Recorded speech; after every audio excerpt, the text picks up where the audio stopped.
This is Eric Rutan of Cannibal Corpse. You are listening to the Scars and Guitars podcast with Andrew McKay Smith. Hey, hope you're well out there and you're surviving whatever catastrophe or chaos is going on around you. Thanks for joining me. The interview subject that I have prepared for you on this particular episode is from an outfit called 12-Gauge Rampage. His name is Glen Hurry. 12-Gauge Rampage have an album due for release on August 5th, 2021 via Grindhead Records. It's called Unleash the Rage, and therein lies the catalyst for this conversation. So here he is, Glen Hurry, the bassist in 12-Gauge Rampage. Things must be going well for you, Glen. I mean, I haven't heard an album like this one here in a while. And I didn't, and from the perspective that if Dicey didn't tell me the makeup of the group, you'd never pick it. So that must be something that you come across and people go, holy shit, this racket is made with a bass guitar. It's pretty crazy, hey. I think it gets lost in a lot of people. Like if you listen to it, you would never pick it up, you know. I mean, like it is pretty. We've tried to emulate a guitar without actually having a guitar, so it's really been a focus for us. But you can pick it in certain tracks. There's certain bits and pieces where you can just, you know, you kind of, the way the bass resonates, the way the tone rings out, you can pick it up. It's subtle. I'm a bassist, so I listen to these sorts of things, and you're only the second band I've interviewed in almost 600 interviews at this point. Well, it's not really interviews, they're conversations, but you know what I'm saying, that has used a bass in the way that you are. The other band is from the sunny coast called Mules. And he he has a setup where it more sounds like a Tom Morello thing going on, so it's not metal, but you guys are no bullshit, brutal grindcore. And I haven't heard it done this way. It's usually the opposite. Someone grabs a guitar like Mantar. Have you heard of Mantar? No. So I've probably slagged them a little too hard in a review that I did in 2017, because he's kind of got that whole Tom G. Warrior thing going on with the guitar tone, but it misses the Mutt and Eric Ain plutonium heaviness that only the bass can bring, because guitars just don't do it. But you seem to have solved that riddle. So I'm not going to ask you to give away any trade secrets, but can you tell me as much as you can about how you concoct this sound? Oh, man, I guess that's a bit of a loaded question, and to answer you honestly, I probably have to talk about the past history of the band. And basically we started writing our songs with a guitarist. Like the first maybe 3 or 4 tracks we actually wrote with a guitarist, and he had to move in the state for family reasons, you know, and I love the guy, and there's absolutely no bad blood. And but yeah, so he had to relocate. So we tried to replace him, and it just didn't work out. We didn't find the right fit for our sound. We couldn't find the right bloke that we wanted to hang out with we practice a lot. So we're talking like 3 or 4 days a week. So I just sort of said to the guys, like, you know what, I think I can do this with a bit of experimenting. And, you know, we tried a lot of different pedals and amp combinations. I tried a few different bass guitars, you know, like those half-scale basses. And so I guess it's been a lot of trial and error, but we got there, and we're pretty stoked with our sound now. Like it's pretty ripping. So, but I guess to answer your question, it was a lot of trial and error. Warwick wasn't exactly the first bass that came to mind, but I see that you play one, and I've played Warwick before, and I've got to say it didn't suit my sound at all, but it obviously works for you. Yeah, Warwick, my dad is a bass player too, which is sort of what set me on the path of playing bass. And he played a Warwick thumb, and my whole life I've wanted a Warwick thumb. And I got one maybe 12 months ago, and that was like a fucking milestone. I've got to tell you, like after wanting one since you're a little 12-year-old fella. And so the odd thing is, like, because I've played a few, I've played Fenders, and like I've played all the generic brands. I've literally, you know, you name it, I've probably fucking fiddled on one at one stage. But the Warwick, it does the best because it's got that real, it's got that high end tone, but it also holds the the low end down. So when I'm doing what we're doing, which is pretty much just splitting the signal, you know, Yeah, it just yeah, for sure. resonates. So the sound works for us. Is it a distortion pedal that you're using, or is it something else completely gnarly? Dude. So basically, what I'm running is just to give you a shortened, because I don't want to give too much detail away, because obviously we've worked our ass off and we don't want people just to fucking rip us off. But basically, I'm running a bass rig and 2 full guitar stacks. So, like, we're literally running 3 different heads simultaneously. Holy shit. Yeah, wow. Yeah, it's a fucking wall of sound. Like, it is crazy. I'd love to see you guys live on that front then. It must just be one of those pulsating sounds from the audience perspective, do you think? I'd like to think so, man. Like up until only a few months ago, I was only running one like guitar amp. Like it's a Meza triple rec, so it's fucking high gain. Like the thing rips ass. But I listened to some footage back of a gig that we did. Where are you from, Andrew? Gold Coast. Goldie. Are you familiar with Frankie's Pizza? Like a really happening venue? I follow them on Instagram, yeah. It's a sick venue, man. And so we played there, and I listened to some footage back, and I thought the sound sounded a little bit hollow, like the high end wasn't quite there. So that's when the second guitar amp sort of come into play. So, you know, one of them's obviously that really high end crunch, and the other one's got a bit more bottom to it. So, we've sort of added that extra layer to give it that extra bit of oomph. What do punters say to you when they see it's just a bass? Is there a bit of that 10th beer, what are you guys doing? Where's the guitar? Yeah, not really, man. Like, it's been so positive. Like, it's mostly like, how the fuck do you do that? And, I don't know. I just sort of, I'm pretty proud of that. It's pretty cool. But, it's mostly been positive feedback, to be honest. Yeah. Well, it should be, because if you love grindcore and brutal grindcore, like Brutal Truth sort of stuff, when you guys remind me of them a little. I mean, it's a different aesthetic, I get that, but in terms of the way I feel when I'm listening to the music, because it's an onslaught, man. Yeah. It is. But I mean, if you like this music, that's what you want. That's the whole point. Like, if you want a good curry, you want hot curry, right? That's exactly right. You want grindcore, you want it to be as brutal as possible before the song just starts turning into some crusty bullshit. But you've managed to straddle that divide and always remain, and here's the important point, in my humble opinion, a heavy metal band. Fuck yeah, dude. Thank you. That's really kind. Yeah. Well, it's hard to do, man. As I say, I'm a muso and I get it, and I've written plenty of stuff, and it takes a while. I'll actually frame this as a question. Did it take you a while to hone not your sound, but what you wanted to sound like? There you go. No, that was the goal from the start. We wanted to be heavy, fast, brutal, in your face. Like, we wanted to shred cunt's face off. I'm sorry, I just dropped a C-bomb. Nah, say shit, cunt, fuck, and everything else you want on my show, brother. My boy, all right. No, as I was saying, we set out to just be fucking heavy and be relentless. And, we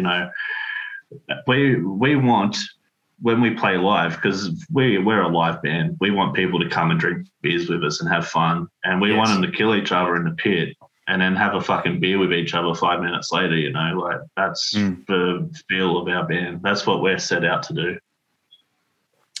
I'd say, without having seen you live, that it's mission accomplished on that front. But let's talk about this video that you've got out there, because is it your first video? This one here, Killed More Cunts Than COVID? Yeah, it is. Yeah, it's our debut. So it's about a fella that's struggling to make ends meet. But I've got to be frank, mate, the sad thing is the opening 30 seconds is probably true for thousands of households across Australia. So is this something that's pretty close to home for you? A bit. We really wanted to capture what was going on in society at the moment, and it was 12 months ago that we sort of started recording that track, and that I wrote that song, but it wasn't. It's funny. It's sort of come full swing, and now we're going through the same shit here in Sydney again. So, yeah, I know. Yeah. But we were just trying to set out and capture what we were feeling, and pretty much describe what we were going through at the time and what society was going through as a whole. So that's why Jason sort of took it out on us. If you watch the clip, you know, you've got like we're all in lockdown. I don't know if that comes across. That's what we tried to aim for. That we're all in lockdown. Yep. We're all kind of doing what we were doing in that situation, and then Jason sort of come along and kind of unleashed his rage on us. So we're like society, and he's taken it out on us. You know, people are fed up, mate. That's the thing. And you saw that with the protests that happened in Sydney. I mean, you know, 12 months earlier, they were talking about how great it was that people were coming out. And I'm not holding any judgment here from a political perspective. I'm simply making the observation that the media absolutely supports Black Lives Matter and other types of rallies. But when it came to a rally for freedom, which is what that was about, they focused on the most negative aspects of it, a guy punching a horse, all of this sort of stuff. And they weren't focusing on people's disenfranchisement with fucking premiers who don't understand what regular people go through. Bro, I completely agree. Like, in a lot of ways, I agree 100%. And then in other ways, like, I sort of wish that protest would have been a little bit more managed, because, I mean, all it's going to do is leave us in lockdown for longer. So it's going to happen as a repercussion is we're not going to have our live music, and we're not going to be able to play our gigs and go on tours, and, you know, all the stuff that gets me out of bed in the morning is now going to be further on hold. But yeah, it's a zero-sum game. I've talked about it a lot on the podcast. I'm sure regular listeners will know what my opinion is on the whole thing. But if you've got a zero-sum game happening, we will never get out of lockdowns, because, put simply, we will never have a situation where there are no community transitions. Yeah, you're right. We have to learn to move on with it and live with it. And in a lot of senses, like, maybe just let the fucking virus take its toll. But yeah, it's very hard, because I'm down 100% for people's freedoms and people's rights, and, you know, like 100%. I'm so down in that atmosphere. But there's also that whole fucking, is it going to set us back another 6 months? You know, are we going to be fucking locked in our houses for another fucking 6 months because of it? At the moment, I think. Well, yeah, I think at the moment in Sydney, it's late September, if I'm not mistaken. But I think that means October. I mean, you literally, I hate to say it, but it looks like you're going into a Victoria-style lockdown. Yeah, it's fucking brutal, bro. Like, we're meant to be on tour as of next week, so we've started to cancel shows already. You know, like, we're meant to be in Adelaide next week, in Melbourne, and like a bunch of shows around Australia, and yeah, it's just sort of fucking put a bit of a stop to that. COVID by governments is being measured, or the impact of COVID by governments is being measured in rates of infection and deaths, whereas the actual long-term ramifications will be felt by society for a long time. And right now, heavy metal bands like you guys who can't do your thing, we're now talking about there being a mental health epidemic, because, man, you know as well as I do, man, us metal fans, we need this. Yeah, dude, fuck yeah, man. I had a fucking breakdown about it just last week. Like, honestly, personally, I you know, I went to a lot of trouble, and, like, I know I'm not speaking for just myself. Like, I'm not the only one in this situation. You know, these tours, these gigs, like, all this promotion, all this shit that goes into a tour, but it doesn't happen by itself. There's a lot of hard work and time and dedication, and when that shit gets thrown in the trash and you can't control it, it's completely out of your hands. It takes its toll on you, you know, mentally and physically. So I completely relate, dude. It's a fucking shit situation for everyone. So whilst people are stuck at home, though, wherever they are around the world, because there's a lot of places under lockdown at the moment, they can grab a hold of your album, Unleash the Rage. It'll be out via Grindhead Records on August 5th of this year, of course. And I was reading the song titles on the album, and my God. So just to give the listeners some perspective, the names of the tunes: Your Fucking Mate, Breathe In, Bleed Out, Wouldn't Even Piss On You. If there's a more Aussie song title than that one, please show me. The Cannibal Corpse sounding Blowtorch Torture, Mad Dog Morgan, Dead in a Hot Tin Shed is possibly my favourite one. It's a bit of a Wolf Creek thing going on there. Mate, how do you come up with these song titles? Because they're all time. You just nailed so much of that, to be honest, and the vibe we were trying to go for.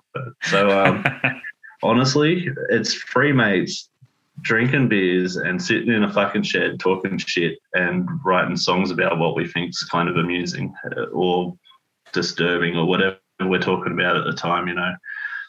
When you said wouldn't even piss on you being the most Aussie thing ever, it's actually, we wrote that about ScoMo when he fucked off overseas when the country was on fire, you know, and it's like, we wouldn't piss on you if you were on fire, you cunt. So, Dead in the Hot Tin Shed, it's literally, you know, Wolf Creek vibes, where it was sort of, we sort of wrote that around those vibes. Like, I won't go too much into it because we're talking about possibly making that our next film clip, which will describe exactly the content of the song. But, dude, you just nailed it.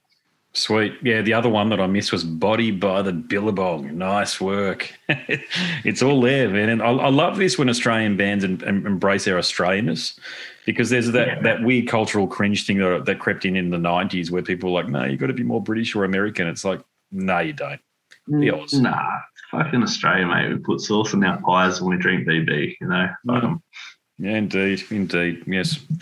Touche to anybody who thinks otherwise. But we talked about the upcoming tour, but let's just talk about the ambition of the tour. So it probably won't go ahead, and that's a very shitty thing. But for a brutal band, I mean, you're playing regional locations from what I could see. So obviously you're connected to Dicey. But do you get a lot of feedback from... Yeah. Oh, you're not? A little bit. So the tour doesn't... So the tour isn't happening because of the association with Dicey? You actually organised that separately? The tour? No, that was I do a small company called Fat Rat Promotion. So I've had a little bit of experience doing tours before. So that was all me.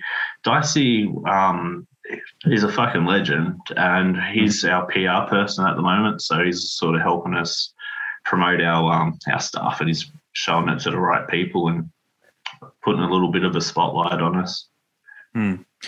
Yeah, he does indeed. He has a tendency to do that. He's fucking good at what he does, dude. He's probably the best for metal in Australia. And I mean, Soundworks Touring is a credit to that.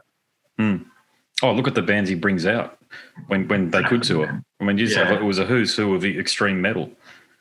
Yeah, it's insane. He just must know everyone and have all the connections in the world, eh?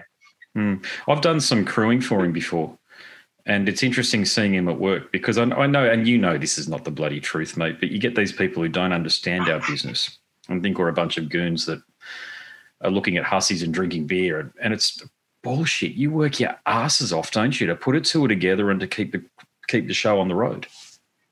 Fucking oath, man. There's so much work, so much time, so much dedication and crew. Like, we're talking fucking 16 hours a day, like working your ass off.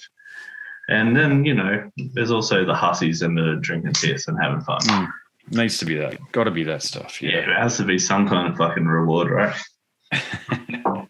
Mate, you got to be in it to win it. And if you're out on the road, mate, you're in it, so you're going to win it. There you go. Now, something that I've talked about a lot, only recently though, because I've got a personal interest in it, so I think, fuck it, I'll talk about it, is the social media side of things and your promotion of the band on the social media front. It's a two-pronged question for you. Do you enjoy it? And do you have like a rhythm, or do you have a program or a strategy down pat that you just plug into? No and no. No, you know what? I fucking love having feedback, and I love it when I get to chat to people, and you know, and I love hearing excitement from people about our music, and that we can come to a show and knowing that I'm gonna have a beer with that guy when I go to Adelaide, or no, but I'm gonna meet this guy when I go to the Gold Coast. Like, but no, it's almost a bit of a thankless task. It's hard work to keep up a social media presence. And and as for scheduling things and stuff like that, not really. We try to put as much stuff on media as we can without annoying people and being one of those fucking bands that you see 4 or 5 times a day pop up in your news feed. So I don't know. I'm probably the worst person for social media ever. I'm really shit at it. So, what decade of your life you're in, your 20s or your 30s? I'm in my 30s. Okay. My theory is just because I graduated uni only a year ago and I'm 43.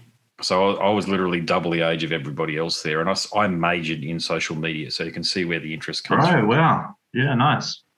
But I got to tell you, I don't enjoy doing it because it just seems fake to me. It seems like you got to game the system and you can buy likes and followers and comments. You can actually do all of this stuff on Fanoid. It's not hard. And when you look into, I wouldn't say the bands, but it's more the individuals and the influencers, it's all bullshit. It's Totally, all man. style and no substance. And for somebody like myself, and you wouldn't be too different to me, to plug into that and basically participate in that, you feel dirty. Yeah. That's how I feel. Yeah, totally, man. And I think if you look at particularly our band's social media, a lot of it is tongue in cheek, and you know, as I said before, like we're a live band, and we really want to get out there and fucking drink beers with people, you know. And social media is it's like an evil necessity now. You need to do it. It's the only way that people are going to actually hear your music in this day and age. So yeah, I wish I was better at it, man. But it is what it is. There's no straightforward way. The reason why I said, is there a strategy and do you plug into it? Because I've never come across somebody who has a straightforward way of saying, this is my, okay, I get you're not a brand, but you know what I'm saying. This is my brand as it's represented on social media. This is the system that I have in place. Boom, boom, boom, boom, boom. Let's go. The only thing from my studies that I worked at, which is consistent across the board, is if you're not doing the most time-consuming things, which are reels and videos, you're basically reducing your audience share by about 80 or 90%. Because video is that powerful in this day and age. Yeah, so that's a good tip for you there, is that if you're not doing reels, you're just not in it. And just as a bit of a test, I thought, let's do some A/B testing. So I did. If you go to my Instagram page, I interviewed Kai Hansen from Gamma Ray and Halloween. And I thought, I'll just put up the regular picture of the podcast and people can click on the link and go to that. But then I'll do a reel. Mate, within an hour, I had 1,500 views of the reel. Yeah, dude, it tells you. I get you, man. Yeah, you're right. Like, for our very first ever thing that we ever actually put on social media, because we've only been a band together like in this circuit for about 18 months, and we put a live clip of us literally jamming in the shed. This is very early stages of the band. Like, we're using like not very good equipment, and we're just trying to work out our sound. And like, it was very, very early stages of discovering what we were about to. And that fucking video we put up got like 20,000 views on Facebook and shit. And like, it got shared around, and there was people from all over the world commenting on it. And, you know, wow, what the fuck? I couldn't see a guitarist. Well, did you have a program, or, you know, was it pre-recorded and all that bullshit? But yeah, so you're 100% right. And almost for the same reason, you know, obviously our tour is sort of in the fucking toilet right now, but we're looking at doing a live stream event in the next probably week or probably 2 weeks to coincide with our album release. So we're going to do pretty much like a live show straight from our practice space. Like, in that, it's literally in my shed. We've got it like a little studio, and like, we're down in the mountains, so it's in the bush. We don't piss off too many people. And we're going to do a live stream event from there. So hopefully we get a little bit of attention. Hopefully we can show some people that we're a live band and we're not just fucking having a wank on a fucking recording desk, you know. That's all. Look, in your situation, there's literally nothing else you can do to prove to people that you are exactly what you are, which is a live band. Yeah, you have no other choice. It's brutal, because like, even our album, man, like we didn't dub shit. Like, we didn't go over and edit, and like, it's very raw to us. It's pretty much, you listen to that album, it's very much like us just fucking playing in our shed, you know. Like, it's we tried to stay as true to ourselves as we possibly could. And yeah, so even in a situation where we have got a fucking studio at our fingertips, we still just want to be honest to the sound. We just want to be like, play our songs how they should be heard, you know. Yeah, gotcha. Yeah. And the other thing is, you've got a pretty strong merch game too. I'm a sucker for cassettes, I must say. Dude. Yeah, I mean, you've got a cassette coming out with this one here. I love the idea. So was that your idea? Nah, cassettes, vinyl. At one point, there was going to be a VHS. That's Grindhead Records. Dude, do it. Oh, dude. Come on, with you guys. It might just happen, dude. It might just happen. Oh, that would be so cool. The only band that I noticed, I don't know whether they do VHS, but doing something similar to you guys is Aborted. I've interviewed this singer. I can't remember Andre. I think his name is the singer. Yeah, but they released like popcorn holders and blankets and chairs, I think. What the fuck? That's some serious merch. Yeah, it was like that. And I spoke to him about it, and he was like, yeah, we do something pretty – it's basically just being silly, but he goes, it actually works. Believe it or not, this shit sells out and it becomes collector's items amongst the extreme metal aficionados. I think Black Dahlia Murder do something similar these days as well. But cassettes are making a comeback, and you know why? It's because you're forced to listen to them. Like vinyl, but they're a bit more compact and they're not as likely to break. Yeah, totally, man. Like you can listen to it 5 times without scratching and missing every other beat. But no, I can't take credit for any of that. Do you know Bubsy from Grindhead Records? No, but he's someone, I think maybe the second or third band that I've had on, or we've spoken about the label at least anyway. Yeah. So he's somebody I probably should have on just to have a chat, yeah. Dude, totally do that, man. He's a fucking cool guy. He's a legend. But, he's been in the industry for a while. He knows what he's talking about. He knows what fucking sells. He knows what will make a few bucks, and which it's crazy because, I've fucking – this isn't my first interview, I've fucking spoken to a few people now, and I always say the same thing, like, we're not here to sell albums. We don't give a fuck, man. Stream it on Spotify, watch it on YouTube. We're not here to make money. We don't give a fuck about that. We just want people to listen to our music. And Bubsy will probably, he's actually pretty cool, but he probably will drop me from the label after saying that. But I love you, Bubsy. There you go. Just on that front, do you enjoy the interviews? Yeah, man, this is cool. Like fucking, I've had fucking, I don't know, half a dozen beers and just having a chat, and you know what I mean? It's pretty casual. That's the only way it works with this sort of stuff, is to have a conversation and for it to be casual. If it's, I've listened to so many podcasts where it's a Qantas style situation where it's like, okay, next question. Which bands are you inspired and influenced by? And you're like, oh, for God's sakes, dude, like just make a comment. If you're there in the room with them, what band T-shirt are they wearing? Get them to these sort of topics, It's generic, eh? Yeah, it's generic. And it doesn't expose the personality of the person, the interview subject, but it's really, as I say, it's never going to be interviews on my show. It's always conversations, and we talk about whatever we both want. So you can bring up anything you want to, and that's how I've always done it. And the mediocre of success that I've had with it, I think has come about through that. Yeah, man, it's a good avenue, man. Like some of my favorite ones, and I'm not like uber experienced at this kind of thing, but the couple the few that I've done, like the most memorable ones are that casual, and it's just like having a chat, and you're just fucking having a chat to a mate. Where a lot of the magazine ones are more heaps more structured, and it's very like who influences you, and what kind of gear do you use, and that kind of side of it. They're usually done, the interviews I find with the magazines, because they are a commercial vehicle, they're done by people who don't really have any insight into the music. Like they're not a fan is what I'm saying. Yeah, they're probably just a journalist, like at the end of the day, It's interesting because I'm a journalist and I've worked for News Limited, but this is what my passion.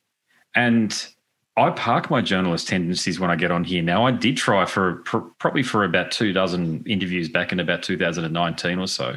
I tried to insert a lot of what would be traditional news media style journalism into some of the conversations, but then I thought, fuck it. We're just having these conversations because we enjoy talking about music, and you guys are a cool band. How good's that, man? And the same, like I was talking to my missus earlier, like, I'm a bit nervous about having this fucking chat tonight. She's like, why are you literally talking about your favorite thing? You get to go and talk to people that want to hear about what you had to say about your band, about music, and it's my passion, It's what gets me out of bed in the day and makes me go to fucking work. 'Cause I know on the Yes. weekend or on my day off, I'm going to get with the boys. I'm going to play some music, and we're going to enjoy it. Playing from the Blue Mountains, I noticed in the YouTube video. It's got a geolocation as the Blue Mountains. So when you said at the foot of the mountains, they're the Blue Mountains, obviously. Yeah. Freezing We're actually, cold from what I remember. From what I remember in winter. Well, yeah, it's fucking cold, bro. It snowed yesterday, literally. Oh God. Yeah, bro, it's fucked. You're in a singlet, man. Like, we've got the heater on, like it's warm in here, you know. But Can't do it. it sucks, man. You go down. It's funny because the New South Wales thing doesn't start until you hit about Coffs Harbour or so, and that's where it starts getting cold. What? No, it doesn't. It's still like fucking warm up there, man. It doesn't. Yeah, I know. Cold. I agree with you. Yeah, I agree with you. I know it doesn't start getting cold until you hit sort of Albury or some shit. I know, but you're sort of where you are. It's a bit different, isn't it? You know, we're out a little bit west, you know. But like we're literally in Lithgow, so we're sort of right at the arse end of the mountains and right before Bathurst. So we're sort of the crossroads between the Central West and the Blue Mountains. Did you grow up there in Lithgow? Nah, I moved here as a teenager, but Scotty and Boydie are both from the mountains. Like they were born and raised here, and yeah, I don't know. It must be something in there because they're two of the best cunts I've ever met. Nice. You find eventually where you're meant to live, I think, and it's very important to your psyche that you're living somewhere that matches your identity. Yeah, you know what? There's some places that they help you find that identity, and Lithgow sort of did that for me. I moved here. I wasn't like a 13-year-old. I was like 19 or 18, and oh shit. Obviously, I've lived everywhere else. I've spent a lot of time in Melbourne. I've spent a lot of time in Queensland, all around the place, and there's just nowhere like home. Like I sort of spent the best years of my life here, and it's like a magnet, just drags you back. Yeah. So were you army? Was it so-called army brat? Were you? Nah, not really. Just more of a gypsy brat, I'd say. Oh, yeah. That'd be cool. I would have suited growing up in a family that had that gypsy outlook and different experiences, the tribal aspect of it, but then also being in different places to experience different things almost constantly. I love that idea. It's pretty cool. In a concept, it's pretty cool, but in a reality, it can be pretty rough too. Like, especially growing up and you're constantly meeting new people, and you have to learn to adjust to new environments, and from a young age, like, it can be pretty harsh. I can imagine. Yeah, that's the most significant downside of it. I was in a band with a bloke who was an army brat. He called himself that, and he was completely dysfunctional, and he even acknowledged it was probably because of how often he was moved around as a kid. Yeah, and, right. And in his view, not having enduring friendships. And he is socially, like, he doesn't think he's socially awkward, but you've almost got to be careful around him after his 8th beer. He becomes unhinged, and I can no longer talk to him. I had to kick him out of the band, actually. Like, that's brutal, man. Yeah, well, he was beating up his wife. And, right. And I was like, and he was coming into rehearsal and he was telling me about the ways he was beating her up, and I was like, fuck, man, like, what the hell? Like, dead set. Yeah, totally. Yeah, that was happening. And I don't know, might be a premiere on the podcast. I don't know whether I might have shared that I was in a band with a guy that used to beat up his wife, but not the reasons. But yeah, he was just a fuck up, man. And then he's one of those guys who then took it out on everybody else because he got kicked out of the band and it was my fault and I was a cunt and all the usual shit that people send you over text because they're too cowardly to pick up the phone and go, well, I'm not happy about this, but I understand, or what have you, whatever. But, I don't even know what the hell the idiot's doing these days, mate, but I'm just glad he's out of my life, to be honest with you. And also, he broke up with that chick, so he's not with her anymore. Well, probably good for her, to be honest. Yeah, we were in a band that used to play all over the place, Toowoomba out west, and no, he's just one of those sad cases who thought that, I don't know, he had a chip on it. There's people that have got a chip on their shoulder and you're like, why? What's the point? We're playing music, dude, and we're getting paid for it. Yeah. It's pretty cool. I mean, for us, this is like living the life. So how about we just enjoy it and you don't be such an asshole? Yeah, it sounds like a bit of a cunt, man. That he is indeed. He probably still is. He probably still is, mate. I mean, I wouldn't have a clue, you know. I'm one of those people, mate, where if it gets to a point where it's all too hard, I've just got to move on. I've got kids and a family, mate. You know what I mean? There's only so many hours in the day I can dedicate my emotional energy toward things before I get like worn out with it, and then I can sense that burnout creeping up, and I'm like, ooh, move on. You know, that sort of thing. You know, when you're busy working and playing music and podcasting and writing books like I am, mate, there's only so many hours in the day. Yeah, I hear that, man. Yeah. You know. Mate, I meant to ask this earlier, so it's going to sound like an adjunct to a question I should have asked because it basically is, but I love your artwork. Oh, thanks, dude. Yeah, it's pretty sick, eh? Yeah. I mean, who takes care of that? And well, we sort of found this guy on Instagram, and I looked at some of his work, and like it just drew me in, and I was like, this is incredible. And I looked at some of the bands he's worked with, like Fire Arts Murder and Cannibal Corpse, and like this guy's worked with a lot of people, you know, like if they know their shit. And I sort of approached him about if he was willing to do some custom art for us, because we already sort of knew what we wanted and we had a good idea in mind. And so I should probably disclose that it's 666 design. I think he works out of South America, and Marco is the guy that we worked with directly. And man, we couldn't be happier. It was so good. Like, you know, he sent us a couple of edits, and we sort of said, like, we're out in the bush. We're in the middle of like fucking Australia. Like, we kind of wanted to look like we're out in the middle of Australia, you know, like we don't want the opera house in the background. We want it to be the Aussie fucking bush, you know. And, you know, he did a fucking great job, and we couldn't be happier, man. And he's constantly just a fucking voice of support for us as well. He's always cheering us on. And I mean, that guy's worked with some big guys, and for him to still kind of keep in touch with us, it's pretty humbling, you know. Man, I'm pretty sure I had somebody on recently, because I do so many of these, I can't remember who it was, but mentioned that they did their artwork too, and that was a North American death metal band. I remember that bit. Yeah, so I'm pretty sure, dude. Yeah, 666. Yeah, it certainly came up, and the South American thing is ringing true. I find the person, like my mate, my very good friend from Chile, but he lives here, does all of my artwork. So there's a South American connection there. And when I was doing merch for the podcast, I was getting a guy in Indonesia to do it. Now, that wasn't because I was a snob about trying to use people overseas instead of Australians. I just found it was a better fit, to be honest. Totally, man. Yeah.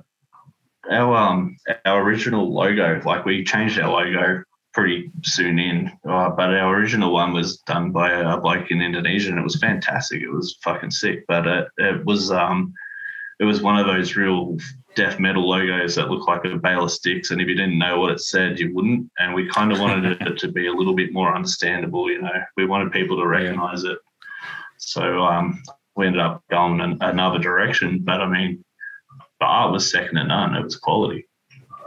Was your Indo mate Pepper Czar from Erase? Doesn't sound like it. No, that's who I use, actually, and he's just brilliant. Yeah. That's awesome. Yeah, I can't remember, man. Like, it will come to me in 5 minutes, but yeah, it's off the top of my head. No, I can't remember. All good. Mate, we'll wrap things up, but before I do, and this is an important point, we do what we can in these conversations in terms of raising interest and getting people to support you. Where can you – I'm pretty sure I know the answer to this because I've already been on your Bandcamp page, but where do people go where they can part their hard-earned, which, of course, is going to give you the best type of support? Right. To be honest, and, you know, COVID sort of fucked this up, to be honest, but I always say just come to a show and hang out and fucking buy a beer. And you know what? We're not tight guns. We'll shout your beer back and we can have a chat. But nice. in this sort of circumstance, you can buy our physical copies on Bandcamp. You can buy our physical copies through Grindhead's Bandcamp. But as I said earlier, the whole album is going to be streamed on all the platforms, you know. So don't go spending your hard-earned cash. Keep it in your pocket and just come to a show. Thanks for tuning into that conversation with Glen Hurry from 12-Gauge Rampage. Before I let you go, though, I'm going to go on a bit of a monologue about two people that I've spoken to in my journey, or along my journey, I should say. In my journey, along my journey, whatever. As an indie metal broadcaster and journalist, I'm talking about two people that we lost last week, today's date being Monday, the 2nd of August. The first one I'll talk about is Mike Howe, who was a singer in Metal Church. In addition to speaking to Mike for the podcast series, which is easily found, just go to scarsandguitars.net and search via the Whooshka widget. You can tune into that podcast episode. But I also met him. And that was something else altogether, because I don't meet too many of the people that I speak to over the phone for this pursuit. But I mentioned in an Instagram, let me read the Instagram post actually, because it's probably the best way of summarising how I felt about Mike Howe, Metal Church, and the music the group conjured. So here I go. I met Mike in person once and I spoke to him over the phone, so this is a story about our very brief yet favourable interactions. My first introduction to Mike was during an interview on December 4th, 2018 for Metal Church's new album, Damned If You Do. Absolute cracker, that one. Mike was different from almost every other person that I'd spoken to on the podcast because he'd been away from the music biz for about 20-odd years. To me, he came across more like a pleasant co-worker that you just met for the first time. We hit it off and we had a chat that lasted around 20 minutes. We discussed the album, one of the best in Metal Church's career, and Mike made a point of saying how much fun he and the rest of the band were having. Fast forward over 6 months and Metal Church landed in Australia for their first ever tour of the Antipodes. I saw the band tear up Crowbar in Brisbane, and my good mate John Howarth had very kindly organised for me to meet up with the lads after the show. I met Kurt first because we'd gotten along so well during our phoner, but then I caught up with Mike. The first thing Mike did was ensure that I had a beer. He wanted me to feel included with the band. That's the type of guy that he was. He asked me about the show and I couldn't help but say it was one of the best that I'd ever seen, and I meant it. Mike, Kurt and the band genuinely put on a no-bullshit, hard-out, heavy metal performance. I stayed around 45 minutes until a manager ushered the band to their hotel and onto another flight the next morning. But I did get to speak to each band member about all sorts of stuff, and I'll always remember Mike for his sincerity and hospitality. So there you have it. Best wishes to Mike and his family. When I talk about how cool it is to meet members of the bands that I've interviewed, Metal Church, they're front of mind. So, yeah, it's something a bit different to hear of someone's death. And I'm not going to say that I knew Mike, because I didn't. But I met him and I'd spoken to him over the phone. So we had a brief connection and it was an extremely pleasant one. Sorry. The other person is considered a titan of heavy metal, certainly as far as percussionists go. I'm talking about Joey Jordison. Now, he's well beyond standing at the gates of wherever it is we go to in the afterlife. He's well and truly on his way at this point, given he passed away well over a week ago, but news filtered through. Sorry, gosh, coughing. But anyway, I'll get on with it.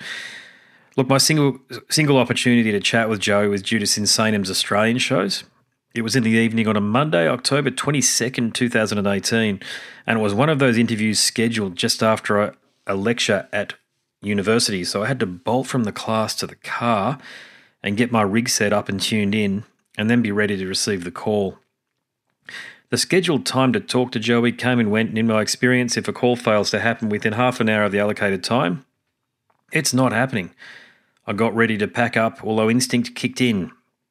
And I thought if I'm going to start the long drive home, I might as well leave my rig set up so as I can receive the call if it does come through, because at the end of the day, how many opportunities will I get to talk to one of metal's most revered percussionists?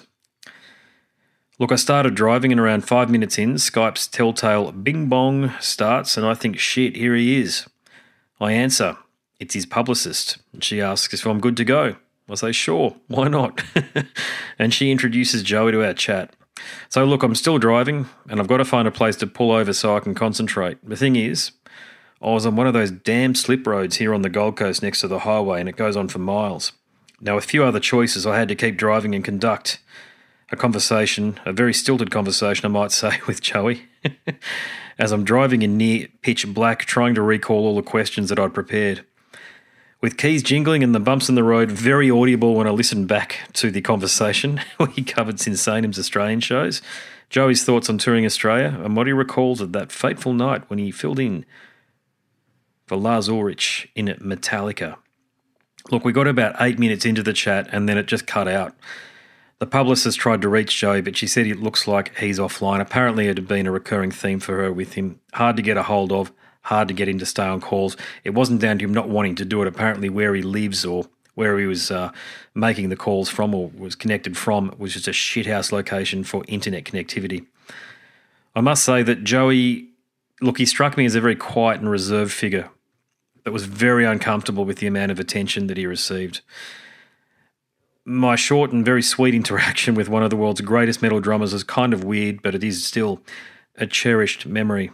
They don't make them like those two, that's for sure. Very different characters, aren't they? Mike Howe from Metal Church, a great vocalist and one of the greatest metal drummers of all time, Joey Jordison, because, look, I don't even like Slipknot at all, as a matter of fact. But his drumming is absolutely colossal, and I finally got to appreciate him when he teamed up with Fred Leclerc, the Frenchman, in Sinsanim for that album. I can't remember the name of it now, but it was my album of 2018. That's how good it was. So there you have it. Thanks for listening to me pay tribute to two fallen metal brethren. Hope I don't have to do it too often, but it's a fact of life, isn't it? Death. We all meet our maker at some point. And on that note, my name's Andrew Mackay-Smith, and I'm the host of the Scars and Guitars podcast series. Thanks for tuning in.